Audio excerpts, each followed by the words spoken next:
Okay guys, welcome to another video. In today's video I'm just testing some various saws, and they're mostly going to be small saws. So the first one I want to talk about is a pocket chainsaw. So this is pretty much a chainsaw blade with handles. I don't want to disparage this too much. My girlfriend actually bought this for me. And in certain applications, cutting green wood, cutting green trees down, live trees, it might work well. In my test I used it once and it just wore me out, and it cut very slow and it cuts a really wide curve. So I kind of threw this one, lost quickly.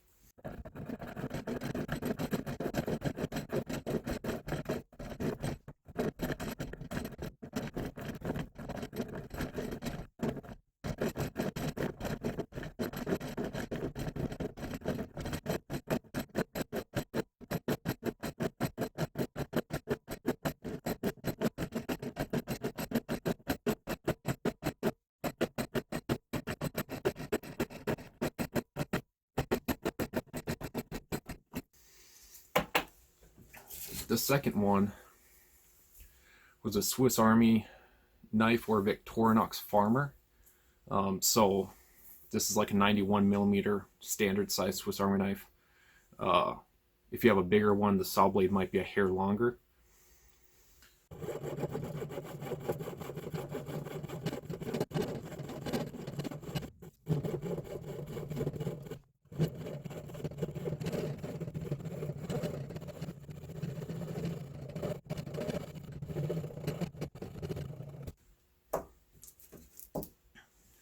This here is the Leatherman Signal, and this has roughly the same size blade as the Wave, the Rebar, the Super Tool.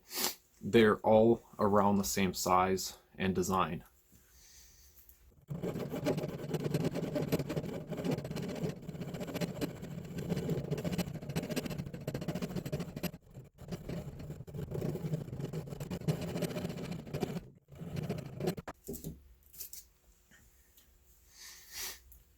I also used the Silky Pocket Boy just to illustrate the speed difference. If you're able to manage packing one of these, it can be a real time and energy saver. But as you can see, it's a little bit bigger than these ones.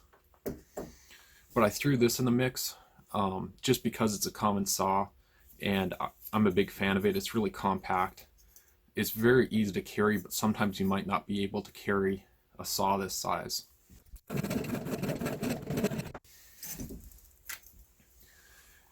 And the main saw I wanted to test is one of these Commando cable saws. I've actually never owned one of these. I take that back. Maybe when I was a kid, I might have had one or two. Can't really remember, but I've never really been a fan of these. Frankly, I thought they were toys and gimmicks, and you can see I use this one a lot, so it's all kinked up. But when you pull it apart, because it has these swivels, it goes back to normal. These are really common in small survival tins or small survival kits.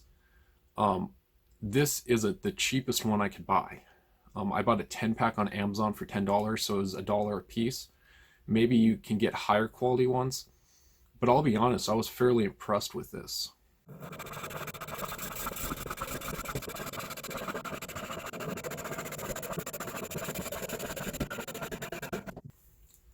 So probably a lot of people have seen these and maybe haven't used one, and like I said, I was fairly impressed.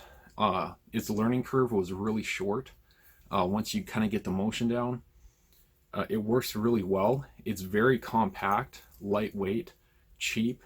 It can fit in an Altoids tin survival kit or even the smallest of survival kits. You can throw one of these in.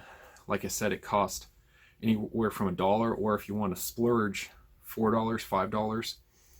And I'll leave a link to the ones that I bought on Amazon, but it was a 10-pack for $10, and it worked fairly well.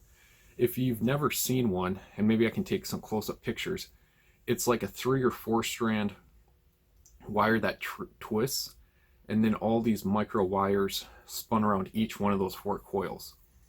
So the other convenient thing, and I'm going to show video of this, is we cut PVC pipe. Now, for a survival kit, a lot of people will say that's silly.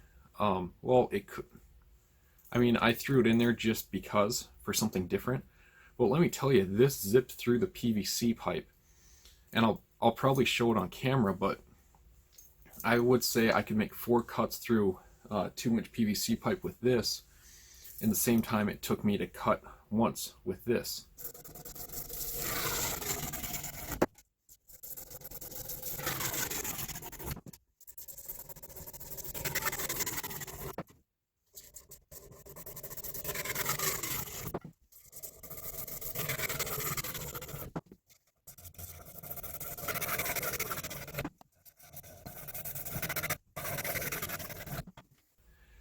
This one, these 2 saws here were kind of a pain in the butt in the PVC. They wanted to catch, and their blades are just really short.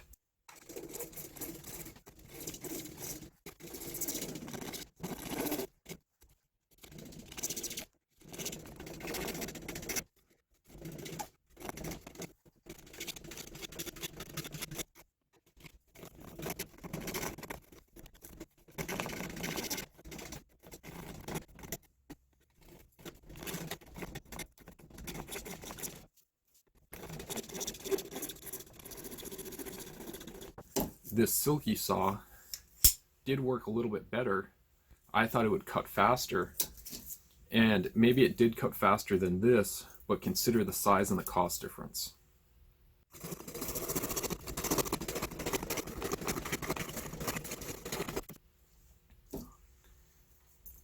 Why would you need to cut through PVC pipe? Who knows? It could be you're in the middle of a big city, there's a big EMP type thing, and you walk by a construction site and you see a chunk of PVC pipe you want to cut off like a 2-3 foot section to have as a self-defense tool. Or you might need a small chunk of PVC to act as a leg splint or an arm splint. Or, you know, I cut PVC, but PVC and all plastics are generally similar. So if you needed to cut some type of rigid plastic, using one of these, it works fairly well. The other thing this is really conducive for, but I don't have any out here to test, is to cut through bone. I know different hunters, they'll carry something similar to this if they need to split the carcass of a large big game animal. I doubt it would cut through metal, but even, you know, a host of kind of different materials you might find in an urban setting, this can zip right through. The other thing you can do with this, which I haven't tried yet, but I will, is you can fashion it into a bow saw, which may make it cut more quickly, or it may tire you out less. But just using it with 2 hands, it was fairly easy to zip through. With that being said, what happens if one of your arms is injured? You know, you might not have 2 hands, but if you do, the other thing is you can, you know, you could girdle around a tree and cut it down. You could undercut easy. You can get into really tight areas where maybe you couldn't with a bigger saw. And like I said, they're really cheap, and their lifespan is probably the shortest, but you have to question how much you're actually going to use it, you know, in such a scenario, a short-term scenario. And the other thing is, because they're so compact and cheap, you could have 2 or 3 of these with you. The other thing is, this is wire, so if needed, if you had a few of them and a pair of wire cutters, it would take some time, but you could clip the ends, unstrand the wire, and you'd have, you know, maybe 6 or 8 feet once you uncoil all of them, because this is about 2 feet long. So you could uncoil all those fibers and have wire. Why do you need wire? Who knows? But if the situation dictates, you'd be able to do that. Moving on to the Swiss Army knife. I'm a big fan of Victorinox Swiss Army knives, and this is probably one of my favorite designs. It has the aluminum scales. It's pretty lightweight, compact, and when I go on day hikes and stuff like that, this is pretty much the only knife I take because my likelihood of using it is very low. One thing I found with this is anything bigger than about an inch and a half in diameter, because of the blade length, it's very laborious to use. And the other thing compared to the Leatherman is with this being so skinny and not having any form to it, it cramped my hand up because I'm gripping it so hard that my hand was starting to cramp. Versus the slightly larger grip of the Leatherman. Both of these cut very similar. You can see their blade lengths are fairly close, and their teeth per inch look very similar, and they cut very similar. I just found this, because I have larger hands, this was easier to grip.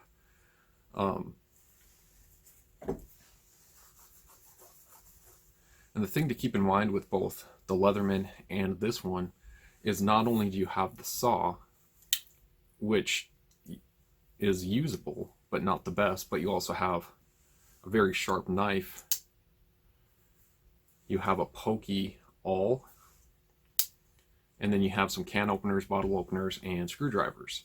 And in other various Swiss Army knives, you might have a pair of scissors, a pair of pliers, tweezers, toothpick, a second knife. So even though this is bigger and more expensive than this, in this one tool you have a multitude of tools. I want to talk about the Silky real quick. This is the Pocket Boy 130, and this is probably my favorite, or I should say my most used, just because I can carry it in the side pocket of carpenter pants, and I use this all the time at work. No matter what trade you're in, throwing one of these in your tool bag or tool belt will come in really useful, especially if you have to zip through drywall really quick. Maybe you have to cut an opening for a socket or an outlet if you're an electrician, or stuff like that. Even if you're a carpenter and you have to make a quick cut of a 2x4, you can cut 2x4s really quick with this. Now, the reason I included this, even though it is a lot bigger and in a different genre than the other ones, is I kind of wanted to set a baseline. And you can get bigger pruning saws with longer blades, and technically you have a longer stroke, so you can go through bigger material. But this is kind of a crossover because it's very easy to use one-handed on small items, small diameter, and you can also cut some fairly large stuff. So I threw this one in, even though it's not in the same genre. It is very convenient, and it, depending on how much space you have, this isn't all that much bigger, and I really like it. So going back to this cable saw, a while back I did a video on, I made a survival tin out of an SE mess tin, and I can leave a link to that video, but it really took off in views, and one of the big comments that I kept receiving from a lot of people was, hey, you should include a cable saw or a wire saw. And I pondered it, and I always thought they were gimmicky. I pondered it, and I decided to pick some up, test them out, see if they work. And to my surprise, and I want to thank all the comments telling me to add one of these, because they are really useful, and they're lightweight, inexpensive. They may not last that long, but until they break, at least you have an easy way to cut firewood or to cut different materials. So I want to thank all the people that suggested this, and because I got a 10-pack, now I'm throwing one of these into every bag, every glove box, every survival tin, every small survival kit that I have, just because they're lightweight, they're cheap, and they're kind of fun to use. And I didn't address this, but even if this didn't cut as fast as some of the other ones, out of all of them, I actually found this to burn the least amount of calories for what I was cutting, and in my condition and in my physical strength. I found this probably because you're using both hands instead of using one. And like I said, there's the downside. If you have one arm broke, you might not be able to use this in the manner I was. But generally speaking, if you have two hands, this thing was fun to use, which doesn't mean a lot, but it was fun to use, which probably means I was getting winded the least compared to the other ones, so it might not have cut as quick. In a lot of cases, I thought this cut quicker than the Swiss Army knife or Leatherman, and it definitely cut slower than the Silky saw.